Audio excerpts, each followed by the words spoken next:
Across Africa, a new voice is rising, confident, unapologetic, and unwilling to bow to the world's old systems of power. For decades, the global narrative described Africa as a continent dependent on aid, dependent on foreign assistance, dependent on decisions made outside its borders. But that narrative is now being shattered, and at the center of this new awakening is the President of Botswana, whose bold declaration has sent shockwaves through political circles worldwide. Africa will not beg anymore, a message not just to Europe, not just to the IMF or World Bank, but to every nation that has long viewed Africa through the lens of weakness. This is the story of why the message matters, why it spread so fast, and what this shift means for Africa and the world.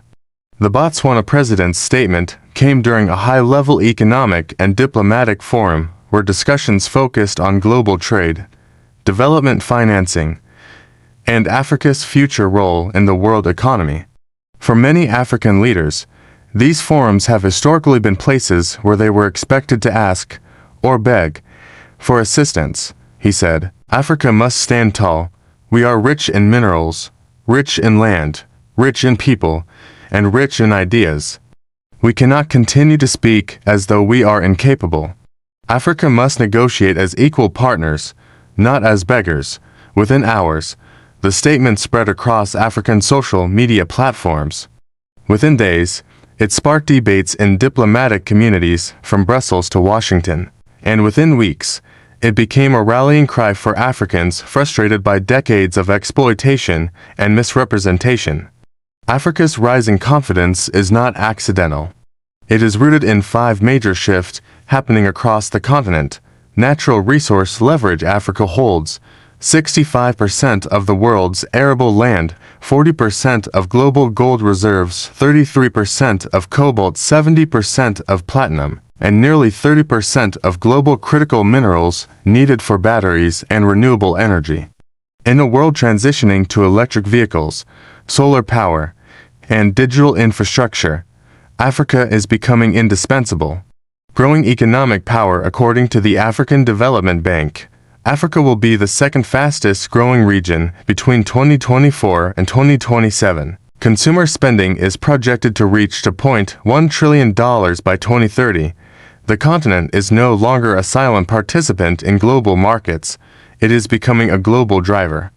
A new generation of leadership from Botswana to Rwanda, Ghana to Tanzania, Senegal to Kenya, young populations and confident leadership are rejecting neo-colonial models. They want partnership, not pity, trade, not aid, equity, not extraction. The rise of AfCFTA, the African Continental Free Trade Area, the largest trade bloc in the world by number of countries, is reshaping economic reality. Once fully implemented, AfCFTA could lift 30 million people out of poverty and increase the continent's income by $450 billion by 2035. Global power competition. China, Russia, the US, the EU, India, and the Gulf states are all fighting for influence in Africa. And for the first time, Africa is pushing back, dictating terms, setting red lines, and demanding value for its resources. This is the context behind Botswana's message. Botswana is not just any country. It is often called Africa's most stable democracy and one of the continent's most successful economic stories. It has one of the world's fastest economic growth rates over the last 50 years, low corruption levels, strong governance systems, a globally respected diamond and mineral industry. But Botswana has also grown tired of unequal partnerships, especially in the diamond sector, where foreign companies have historically taken a disproportionate share of the wealth. In 2023, Botswana renegotiated a landmark deal with De Beers, securing a larger share of its own diamond output. This bold stance strengthened President Masisi's credibility across the continent. When he says Africa will no longer beg, he speaks from experience. The Botswana President's statement is not a call for isolation. It is not a message of hostility. It is a call for dignity in global relations, and for Africa to use its leverage. Here's what not begging actually translates to: better trade deals. African leaders want value-added industries, not raw exports, that benefit foreign economies. Resource sovereignty countries like Namibia, Zimbabwe, and DR Congo are already banning raw mineral exports. Technology transfer. African nations want more than contracts, they want skills, factories, and technology on the continent, equal political treatment. Leaders are rejecting lectures from countries that once colonized them. Financial independence. More countries are looking to diversify funding away from the IMF and World Bank, which often impose difficult conditions. This is the heart of the message. Africa is negotiating from strength, not weakness. The global response has been mixed. From Europe, European analysts warn that Africa is becoming too assertive. Meanwhile, European industries fear losing access to strategic minerals. From the United States, Washington sees Africa as crucial for countering China, and many officials privately admit that the U.S. must rethink its traditional approach to the continent. From China, Beijing largely welcomes Africa's growing confidence because it aligns with its own model of mutual respect and non-interference. From Africa, across social media, university campuses, and political spaces, the reaction is overwhelmingly positive. Many Africans see the message as a long overdue declaration of independence. For decades, Africa received billions in aid, but according to Oxfam and the UN, Africa loses 10 times more wealth annually through unfair trade, tax evasion, illicit financial flows, and resource extraction than it receives in aid. Many Africans now argue, aid is not charity, it is compensation for a global system designed to benefit others. This realization is fueling a continental awakening. Countries want genuine partnerships, not handouts. And Botswana's president gave voice to this awakening. From Senegal's youth movements to Kenya's economic reforms. From South Africa's BRICS push to Tanzania's industrial expansion.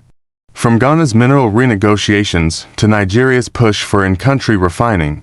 Africa is entering a new phase, a phase defined by confidence, ownership, regional integration, resource control, and a rejection of inferiority. Botswana's declaration is not isolated. It is part of a rising continental identity, a sense of unity built on shared history and shared vision. Pan-Africanism is no longer political poetry, it is becoming economic strategy. When the Botswana president said Africa won't beg, he also implied something else. Those who do not adapt to Africa's new reality will lose access to its markets, minerals, and partnerships. Global powers are now realizing Africa is no longer waiting for permission. Africa is no longer silent. Africa is no longer accepting secondary status. A geopolitical realignment is taking place. Africa's transformation will not be easy. The continent still faces challenges: governance, corruption, debt, conflict, infrastructure, and external interference. But for the first time in decades, African leaders and Africans themselves are setting the direction, not outside institutions. Botswana's message symbolizes a break with the past, a demand for respect, a willingness to protect national interests, and a new level of continental consciousness as the world shifts toward renewable energy, digital economies, and multipolar power. Africa's role expanding, not as a beneficiary, not as an afterthought, but as a global player. A generation ago, it would have been unthinkable for an African president to stand before the world and say, "We will not beg." But today, this message is not controversial, it is necessary, it is overdue, and it is widely supported across the continent. Africa stands on the edge of a historic transformation, one built on dignity, strength, and unity. The world is watching, and Africa is speaking, not as a beggar, not as a follower, but as a leader. The age of a new Africa has begun.